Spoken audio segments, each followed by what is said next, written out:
Welcome back to the story of a manga artist confined by a strange high school girl.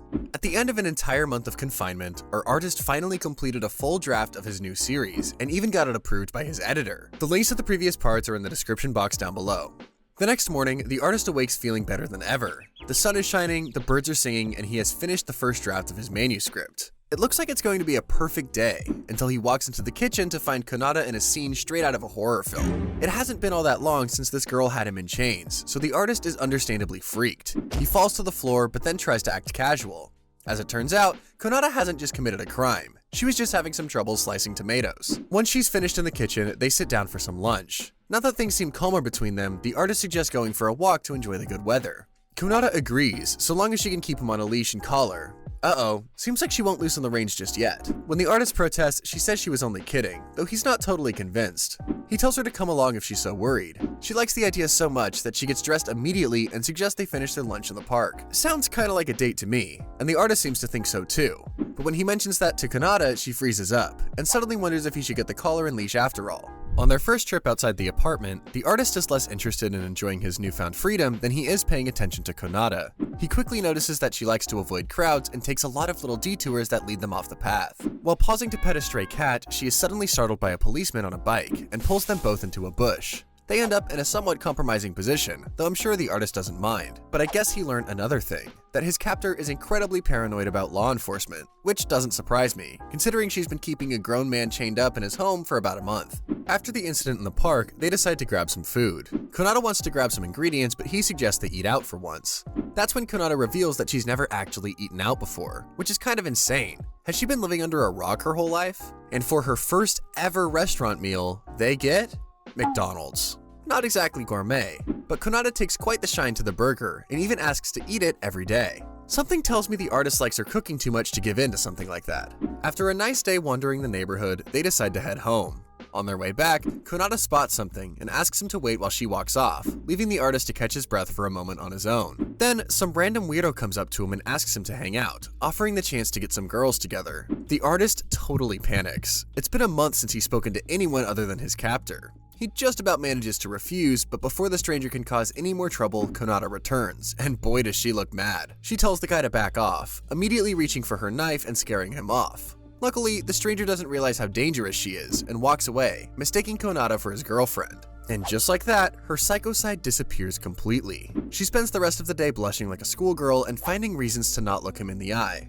At the end of the day, the artist is glad they went out together. He got to know his kidnapping roommate a lot better, though I'm sure the highlight was having access to sunlight for the first time in a month. Before they finally go home, he asks if they can rent a movie to watch together. Kanata shows her age by asking why they would rent a movie when they have stuff like Netflix, but they end up in a video store anyway. The artist spends a lot of time by the shelves, trying to figure out what kind of movies his captor might like.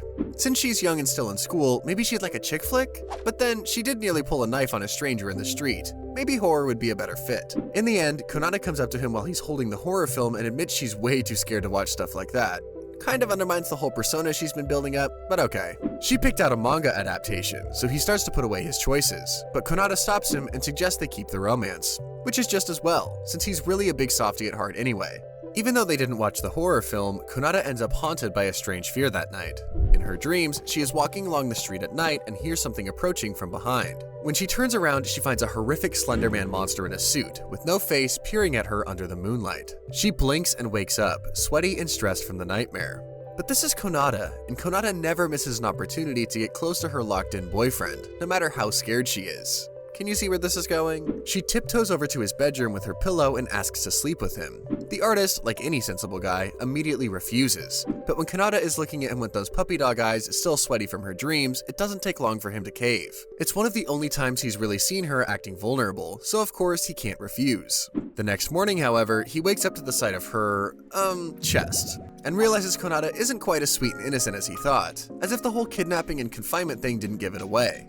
Later, he gets a call from his editor, who advises him that there needs to be a slight revision on the draft. That's kind of the standard practice between an editor and artist, but Kanata immediately gets her knife out and threatens to go and have a little talk with his colleague. Yeah, this is the girl he thought was vulnerable? I'm not buying it. The artist quickly reassures her that won't be necessary, and she says she was only joking, but asks what kind of revision they want. Apparently, the end of the manga is a little weak at the moment, so he wants to revise the ending and leave it on a kind of a cliffhanger, a scene that will make people want to read more. Kanata considers for a moment before slamming her hand up against the wall beside him and leaning in close. Very close. With their noses just barely inches from one another, she suggests he end it with a scene just like this. They're leaning super close, and for a moment it looks like they might finally have their first kiss. But then Kanata's courage wavers and she turns away, pretending she was only joking again. She asks the artist, whose heart is still beating a mile a minute, if it was useful reference. He says yes, but actually what was more useful is the embarrassed reaction she gave him just now. Kanata blushes bright red, but instead of taking the opportunity to make a move, the artist goes straight back to his sketching. Apparently he's inspired, but I just wish this kid would inspire some romance. It's high time these two move things up a notch, don't you think? The next day, the two of them are eating together as usual. The artist thanks her for the food and says it was really tasty, but for some reason Kanata takes offense to this and gets up before she's finished. He asks if he did something wrong, but that just makes things even worse. Clearly there's something he hasn't noticed, something big. The artist immediately goes into panic mode, trying to figure out what it is he's missed, wondering if this might be the famous haircut trope. He pays special attention to her hair and clothes, though he can't really see any changes. Her skirt length is the same as always, her piercings always move around anyway, so what could it be? When they sit down for dinner, Kanata is still sulking, so he decides to risk it and take a shot. He comments on her nail color and apologizes very hesitantly for not noticing earlier. She seems surprised he was looking that closely, but that wasn't what she was referring to.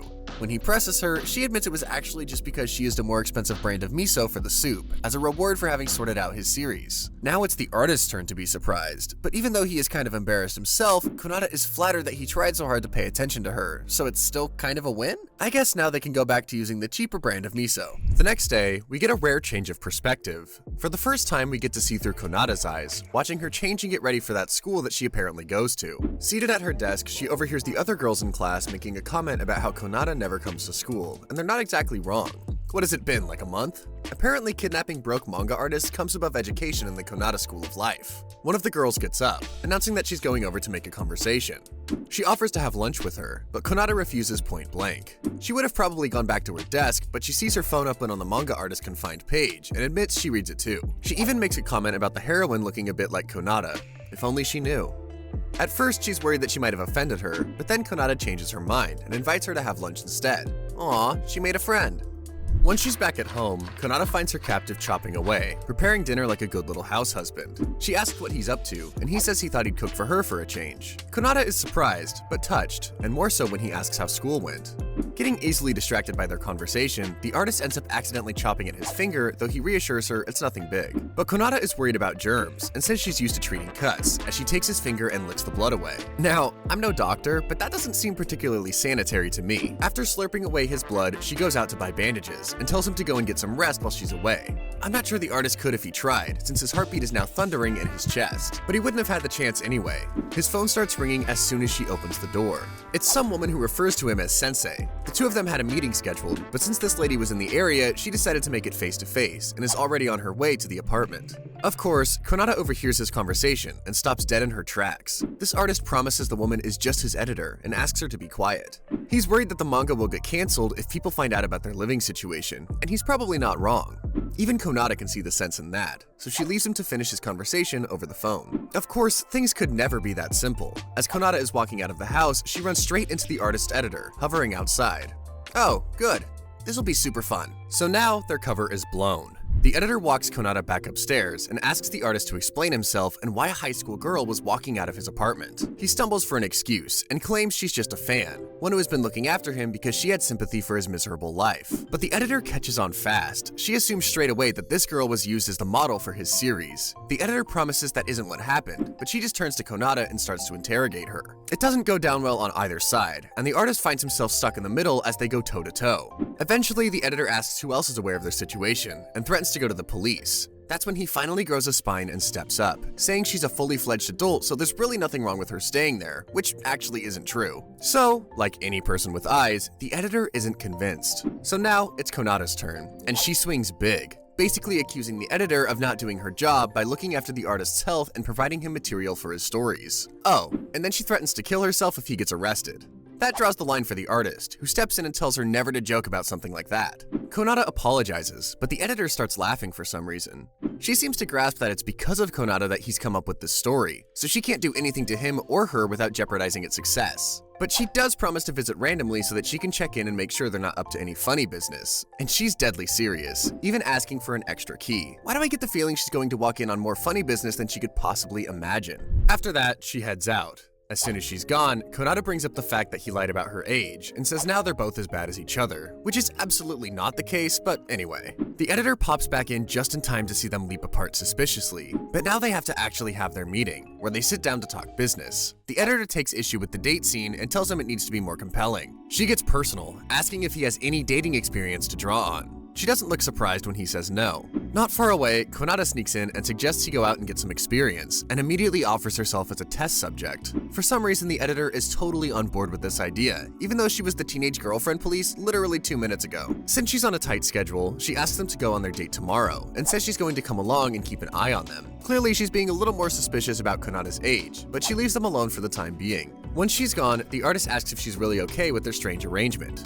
Kanata is willing to do just about anything that will benefit the manga, so she doesn't care. At least someone has their priorities sorted.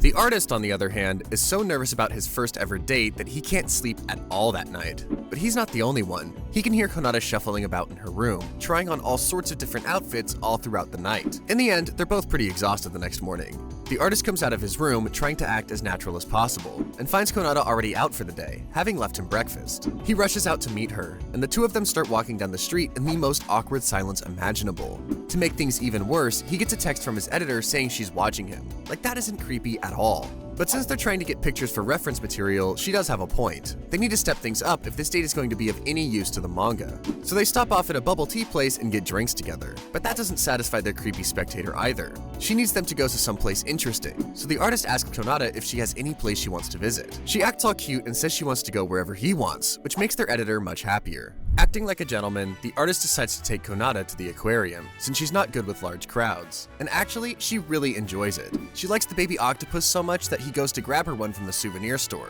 10 points to our little artist for finally generating some romance. Obviously, having the editor taking pictures from just around the corner kinda kills the mood, so they decide to head to the next stop. They watch a show, go out and eat together, and end up having a great time. Eventually, the editor decides to call it a day, which means they're officially off duty. The moment she loosens the reins, Kanata takes advantage of the situation, suddenly grabbing her date and pulling him onto a bus. Before the editor even realizes what's happened, they're gone. And now that Kanata is in charge, it's about to get a whole lot more serious. Ever the goody two-shoes, the artist feels a little bad about snubbing his editor, but Kanata predictably doesn't care one bit. They get to the last stop on the line and end up in the middle of nowhere. They decide to walk back toward the main road, but just like some cheap rom-com, they get caught in the rain and have to take shelter inside a laundromat. Can you see where this is going? They're both soaked and their washing machines are right there. It's only natural that Kanata would take off her clothes, right? She tells the artist to do the same, since they're probably going to be there for a while anyway. So then they're just two kids in a laundromat, facing away from one another, soaking wet. Great. The editor rings again, but Kanata declines it. The artist subtly suggests that he owes that woman a lot, especially in terms of his career, so he'd appreciate it if the two of them could try to get along in the future. But Kanata cuts straight to the chase and asks if he thinks she's beautiful. He says he's never thought about it before, so he couldn't say, which is the perfect answer, of course. Satisfied, Kanata lays off the questioning and promises to get on better with the editor in the future. Their clothes dry just in time for the rain to let up, so the two of them get home and find their editor waiting with some very harsh words. The next day, they're back to their normal routine, sitting and eating ramen together. But Kanata is acting a little strange. She says she just doesn't have that much of an appetite, but when the artist goes to wash up, he finds himself suspicious. He starts to have a flashback, but can't remember much before there's a noise from the other room. He rushes in to find Kanata collapsed on the floor. She says it was only a stumble, but when he touches her, he notices straight away that she has a fever. Kanata doesn't seem able to stand, so the artist steps up and lifts her in his arms. Is it too cynical to wonder if she might have engineered this entire situation just for that? I wouldn't put it past her. While she's resting, he starts to panic, trying to figure out how he can help. He offers her drinks and medicine and says he'll do anything she asks of him. Famous last words, buddy. Kanata gets up and immediately starts stripping. The fever has made her all sweaty, so she wants him to wipe her down and change her clothes, because of course she does. The artist gets to work, freaking out at every little flinch or tickle. But Kanata really does seem weak. She slumps forward suddenly, and while trying to grab her, he ends up leaning over her on the floor. Well guys, you wanted reference material? Here it is. And then she falls asleep. The poor artist is just as sweaty as her now, so he heads to the kitchen to try and cool off. There he finds the same cold medicine she gave him last time and a bunch of other drugs. He has no idea where any of them came from, until he remembers the first days of his confinement, when Kanata used to give him like 100 pills a day. He suddenly realizes the truth, that the confinement was all just an excuse to look after him from the start. She hasn't been his captor, she's his savior. She's been trying to look after him ever since this whole saga began. The next day, Kanata wakes up feeling rested and healthy. She gets up and dresses herself, stepping out to find the artist making them some food. He's glad to see that she's recovered, but surprised too.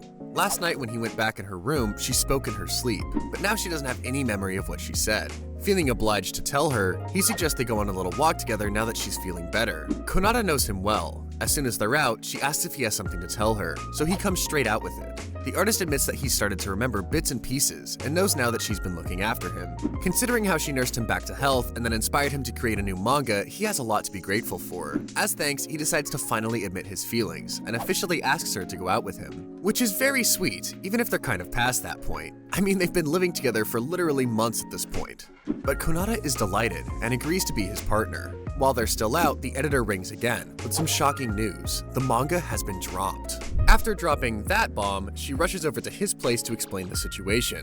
His series is in danger of cancellation, although it hasn't been decided yet. Surprisingly, it isn't the semi-illegal content that's the problem. Apparently, it's been well rated by the readers. Actually, it's his drawing skills that have decreased. She asks him if he's been keeping up with his sketching practice, and the artist admits he has done a lot less than he used to. His editor suggests he improve by practicing sketches in his free time, so he agrees, promising to do whatever it takes to keep the series afloat. Which is where Kanata comes in. The editor has done a total 180 and is now even suggesting he practices by drawing her nude. Well, that escalated quickly. It was Kanata's idea, which is hardly a surprise. She asks if he'd prefer another woman to practice with, so of course the artist has no choice but to agree. After all, they are partners now, so I guess it's not so bad. Even though the manga is in danger, it seems their relationship is stronger than ever, and now that the truth is out between them, it will only get stronger.